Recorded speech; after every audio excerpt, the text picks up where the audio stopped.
Viloyat hokimi Xayrullo Bozorov Farg'ona tumanida yer maydonlaridan samarali foydalanish, bog'dorchilik tarmog'ida amalga oshirilayotgan ishlar va mavjud imkoniyatlarni o'rgandi. O'rganishlarda bog'dorchilik tarmog'ida amalga oshirilayotgan ishlar va mavjud imkoniyatlarni ko'zdan kechirdi. Ayrim hududlarda yer resurslaridan nooqilona foydalanilayotganligi, ma'nan eskirgan, kamhosil bog'lar saqlanib qolinayotgani, agrotexnik tadbirlar talab darajasida tashkil etilmayotganligiga e'tibor qaratildi. Viloyat rahbari yerdan foydalanishda zamonaviy yondashuvlarni keng joriy etish, eski va samarasiz bog'larni bosqichma-bosqich yangilash, eksport bop va yuqori daromad keltiruvchi ekinlar maydonini kengaytirish muhim vazifa ekanligini ta'kidladi.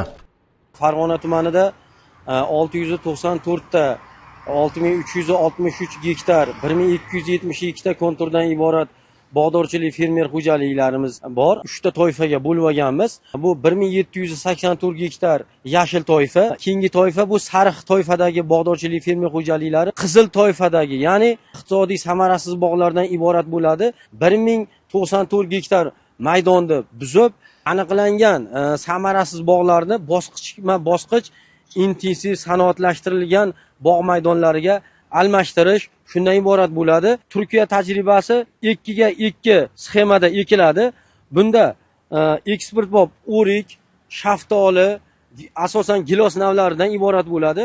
Mahalliy navlardan hozirgi kunda 1 gektaridan 5 million, 10 milliongacha daromad qilinyapti-da bu. Iqtisodiy tomondan o'ylab qaraganda bu hech qanaqa bu foyda keltirmayapti. Shuning uchun eksport bop intensiv bog'larga o'tamiz. Bu 1 gektaridan 30 ming dollardan 50 ming dollargacha bu foyda keltiradi. Fermer xo'jaliklari bilan kelishgan holda samarasiz bog'larni hamma fermer xo'jaliklarini roziligini olib, biz oldimizga qo'yilgan asosiy vazifamiz hozirgi kunda o'sha hududda tashkil qilingan intensiv bog'lar shu hududga mos gilos navlarini mos ravishda ekib parvarish qilib boriladi.